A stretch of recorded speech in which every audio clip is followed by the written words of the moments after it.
Detective Browning has been specializing in doing undercover work with these groups for over 12 years. I don't know anybody in local police that knows more about the activities and crimes committed by extremists, by racists, by white supremacists than Detective Matt Browning. So we wanted him to talk about that a little bit today. Detective Browning. Thank you. Like Bill said, I've devoted pretty much 3/4 of my career this far into working these people. During this time, I've been in 6 skinhead organizations and 3 different militia/constitutionalist/ border issue people and groups. Something that I found extremely interesting when I deal with these people, and I deal with them, is I'm going to the meetings, I'm talking to them, I'm hanging out with them, I'm going to the bars. Every meeting, every discussion, everything revolves around immigration. Every meeting has started with somebody spouting off something about stopping the dirty Mexicans, stopping the wave of the Browns, stopping it from happening. It's a debate on stopping it from happening and not a debate on stopping it, or not a debate on solving the problem. Instead, the people that I deal with, they take care of the problem.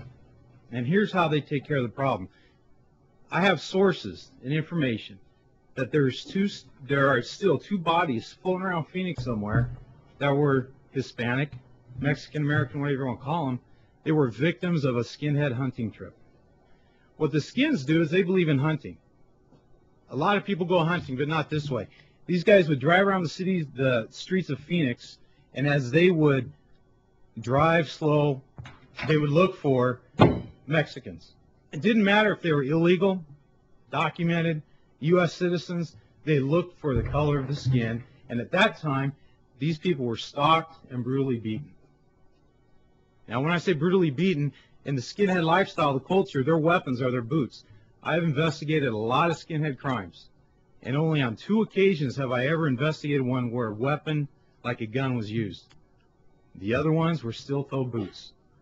And if you've ever seen somebody kicked to death, it is a gruesome sight. David Lane was a key member of a group called the Order. Back in the mid-'80s, David Lane started going around the nation and doing armed robberies, bank robberies, and even murder to fund the Order and having a race war. They wanted a race war. Well, unfortunately for David, he was arrested on the murder in June of 1984, and he was sent to prison. David Lane is a hero to these people. He's a hero to the white supremacist world, skinhead, extremist, whatever you want to call it, because of 14 words that he says. And these 14 words are the 14 words that these people live by. The 14 words are: we must secure the existence of our people and the future of white children. Daily, this is recited, this is memorized, this is yelled from car windows, this is taught at schools, this is taught in music, and this is the skinhead model. Now, how are these guys going to protect the life for that, or how are these guys going to secure the existence for their children? Well, this is done by some numbers that they go by. The numbers are 1488. If you ever see a 1488 tattoo, you ever see a 1488 spray painted on a wall, a sticker on a car, 14 stands for the 14 words by David Lane. 88 stands for Heil Hitler. H is the 8th letter of the alphabet. 88 is Heil Hitler. They live and die by 14 words and by Hitler.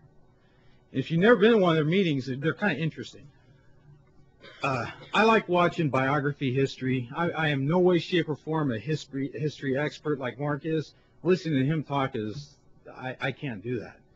But I do watch A&E. That's my history. And I like to watch the German military when they come on, because you see Hitler in his prime. And Hitler in his prime could motivate anybody to do anything. He could motivate people to go out and kill. He motivated a country to kill how many millions of Jews? He's motivated people now to go out and to stalk and to brutally attack people who aren't white.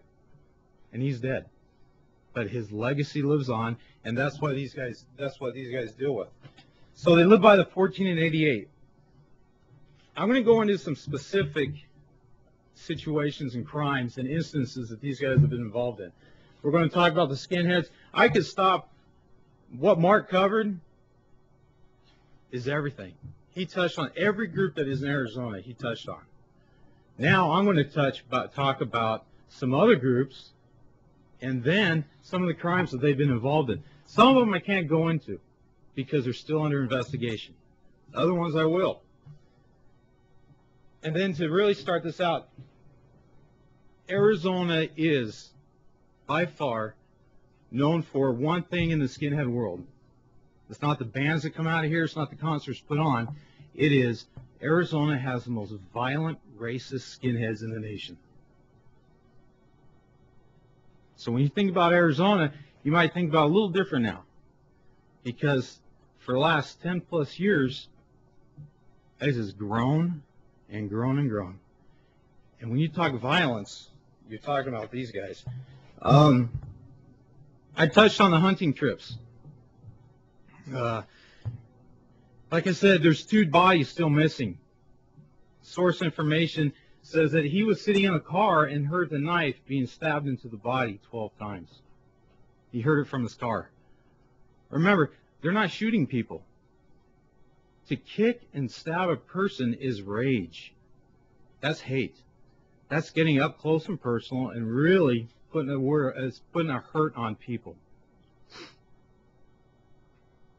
3 skinheads, this starts out kind of it sounds kind of like a joke, but there were 3 skinheads in a bar. As they were in this bar, a Mexican guy was sitting next to him, and he was speaking in Spanish. One of the skinheads turned around to him and said, "Hey, this is America, speak English." Skinheads leave. They waited outside for this man to come out, and when he came out, he was brutally beaten. He was punched till he hit the ground, and when he fell on the ground, he was brutally kicked and stomped. It's called a boot party. And during this time, he received over 16 staples in his head. He had a crushed orbital socket. They lost count of the number of stitches he got in his face. That case was assigned to me for follow-up.